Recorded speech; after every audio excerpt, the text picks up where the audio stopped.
Assalamualaikum warahmatullahi wabarakatuh. Perkenalkan, nama saya Renata Dwi Nepa dengan NIM 17070624087. Pada video kali ini saya akan membuat video pembelajaran mengenai penerapan teori sosial kognitif dalam pembelajaran pentingnya berinvestasi pada usia dini pada siswa SMA.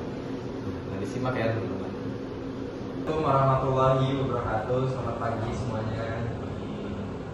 Nah, pada hari ini kita akan belajar tentang investasi. Tapi tenang, kita bahas dengan cara yang santai dan dekat sama kehidupan kalian sehari-hari. Sebelum mulai nih, saya mau tanya dulu sama kalian. Siapa di antara kalian yang kalau dapat uang jajan biasanya langsung habis hari itu juga? Kamu beli apa emang? Saya dulu beli kopi, Pak. Kopi? Ya, makanya kamu beli kopi. Iya, saya beli kopi. Oke. Sekarang siapa yang biasanya menyisihkan uangnya entah ditabung atau disimpan? Kamu ya? Iya. Nah, dari sini kita bisa lihat nih, bahwa setiap orang itu punya kebiasaan keuangan yang berbeda-beda. Hari ini kita akan bahas kenapa investasi itu penting sejak usia kalian sekarang. Nah, sekarang dengarkan baik-baik ya. Jadi investasi itu bukan cuma buat orang kaya, bukan cuma buat orang yang sudah kerja juga. Investasi itu soal cara berpikir tentang uang dan masa depan. Nah, kalau kalian punya uang, ada beberapa pilihan. Bisa dihabiskan sekarang, bisa disimpan, atau bisa dikembangkan lewat investasi. Bedanya apa? Kalau dihabiskan, uangnya habis. Tapi kalau disimpan, uangnya aman, tapi nilainya segitu saja, nggak naik gitu. Turun sih karena inflasi. Terus kalau diinvestasikan, uang itu punya kesempatan untuk bertambah setiap tahun atau setiap bulannya. Nah, sekarang saya mau kasih contoh. Misalnya saya punya uang 100.000 rupiah. Saya bisa habiskan buat jajan, atau saya sisihkan sebagian untuk masa depan. Kalau saya memilih investasi, artinya saya sedang berpikir jangka panjang, bukan cuma hari ini, tapi juga beberapa tahun ke depan. Nah, cara berpikir seperti ini yang perlu kalian perhatikan dan tiru. Sekarang saya mau tanya lagi ke kalian.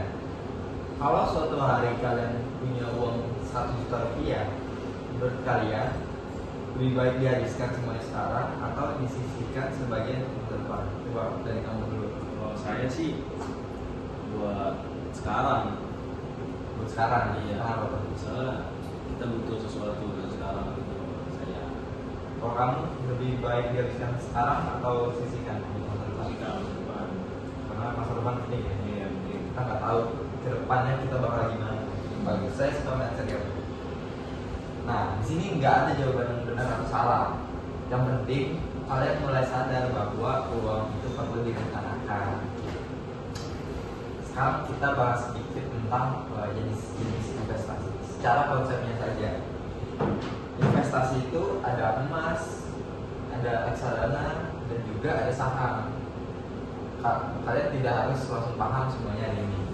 Yang penting kalian tahu bahwa investasi itu ada dan bisa dipelajari.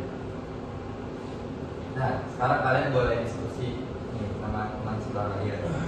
Bayangkan 5 tahun ke depan kalian ingin punya apa? Motor, atau kuliah, usaha, atau tujuan lainnya.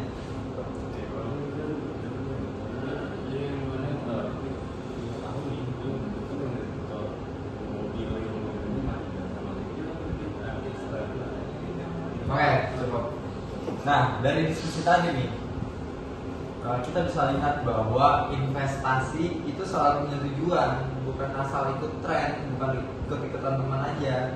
Investasi itu soal kesabaran, konsistensi, dan perencanaan. Sekarang saya mau tekankan satu hal penting kepada kalian. Kalian mungkin berpikir, Pak, saya masih SMA, uang saya juga belum banyak. Nah, itu wajar, nggak apa-apa. Tapi justru sekarang ini waktu yang terbaik untuk membangun kebiasaan dan mindset kalian. Karena investasi itu bukan cuma soal besar kecil uang, tapi soal kebiasaan menyisihkan dan berpikir ke depan. Mulai dari hal kecil menyisihkan uang jajan nih, misal kalian dapat uang jajan dari orang tua, kalian sisihkan. Terus juga kalian tidak mengambil uang, kalian suka belanja itu, dan kalian mulai mencari tahu tentang investasi ini. Nah, itu juga sudah termasuk langkah awal yang sangat baik. Nah, jadi sebagai kesimpulannya, investasi pada usia dini itu penting bukan karena hasilnya langsung besar, tapi karena membentuk pola pikir dan sikap yang bertanggung jawab terhadap keuangan. Nah, kalau kalian bisa mengelola uang sejak sekarang,